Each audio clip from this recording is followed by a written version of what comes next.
श्री शिवाय नमस्तुभ्यं।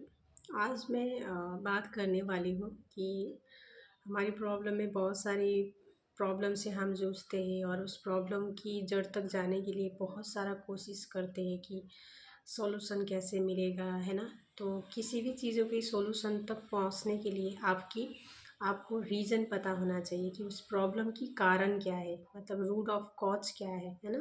कारण पता करना होता है और कारण पता करने के लिए बहुत सारे चीज़ें हैं, बहुत सारे टूल्स हैं हमारे पास। तो ऐसा ही एक टूल है आकाशिक रिकॉर्ड्स।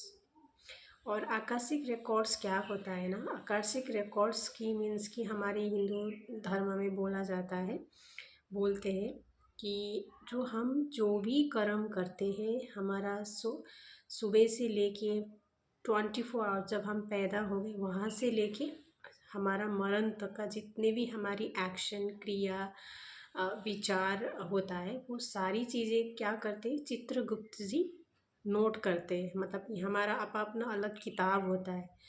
तो आकस्मिक रिकॉर्ड्स कुछ ऐसा ही एक किताब, मतलब कि हमारा कुछ रिकॉर्ड्स होता है जो हम मेडिटेशन के थ्रू आकाशिक रिकॉर्ड में वहाँ जाके चीज़ों को देखते हैं कि ये प्रॉब्लम हमको क्यों हो रहा है और क्यों हम सफ़र कर रहे हैं, ये चीज़ें हमको देखने को मिलता है। तो ऐसे ही केस में मैंने एक सडनली क्लाइंट के देखा था। तो उनका क्या था, उनकी अपने पिता के साथ में और अपने हस्बैंड के साथ में उनकी रिलेशनशिप बिल्कुल अच्छा नहीं था।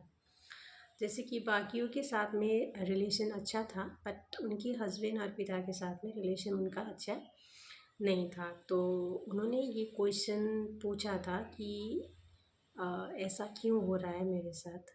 तो जब हम आकाशिक रिकॉर्ड के लिए गए, जब उनकी किताब मतलब लाइब्रेरी में जाके, है ना, जो देखा, सोल जर्नी देखा, तो पास्ट लाइफ में उन्होंने क्या किया था ना कि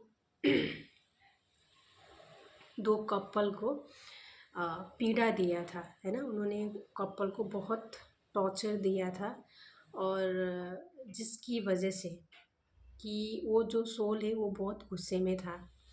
और क्योंकि इन्होंने उन लोगों को इतना टॉर्चर दिया था और किसी बहुत हाई जगह से इन्होंने धक्का भी दे के, मतलब कि उन लोग गिर रहे थे, वो कपल जो है गिर रहे थे और वो लोग इनको बचाओ बचाओ बोल रहा था, बट ये उन लोगों को सीरियसली ना थे, उस चीज़ की मज़ा ले रहे थे।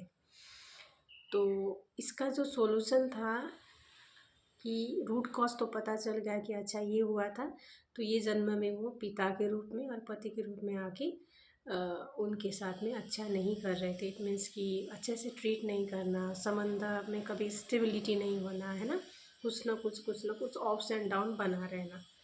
तो जब आकस्मिक रिकॉर्डिंग में अब इसके सॉल्यूशन क्या है पूछा गया, तो सॉल्यूशन था कि उनको बोला गया कि केवल फॉरगिवनेस करो। तो एटलीस्ट 6 मंथ तक आप फॉरगिवनेस, पूरा दिल से फॉरगिवनेस करोगे, तो फिर वो सोल उनको माफ़ कर देगा, है ना। तो ये चीज़ें पता चला, बहुत अच्छा लगा, एक्सपीरियंस भी बहुत अच्छा लगा, क्योंकि ऐसे चीज़ भी होता है जीवन में कि हम एक्सपेक्ट नहीं करते, अपने नियर्स एंड डियर होते, फिर भी हम ज़्यादा पीड़ित अपने से ही होते, पराई से कभी पीड़ित नहीं होते। और मैंने इससे पहले वाली वीडियो में भी बोला है, अपने माँ बाप भी अपने बच्चों में 4 बच्चे हैं, 3 बच्चे, 2 बच्चे, भेदभाव करते हैं, क्योंकि सब ने एक पर्सपेक्टिव के हिसाब से सोल ने चूज़ किया होता है कि आपने जैसा कर्म किया है उसी अनुसार की आपकी फैमिली मिलेगी, उसी अनुसार को आपकी बॉडी मिलेगी, उसी अनुसार के आपको प्रॉपर्टी, आपकी दिमाग, सब चीज़ें आपको आपके कर्म के हिसाब से ही मिलती है। लेकिन हम लोग यहाँ आके बहुत प्रपंच में फंस जाते हैं कि मुझे ये चाहिए, वो चाहिए, सारी चीज़ों में फंस के वो चीज़ों को भूल जाते हैं।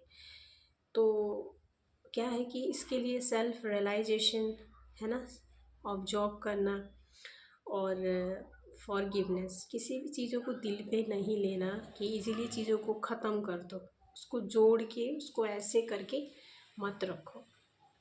किसी से आपकी नहीं बन रही है, इट्स ओके, उसको माफ़ कर दो, आगे बढ़ो। लेकिन उसके बारे में कोस के, उसके बारे में पूछ पूछ के चीज़ों को नहीं रखना चाहिए।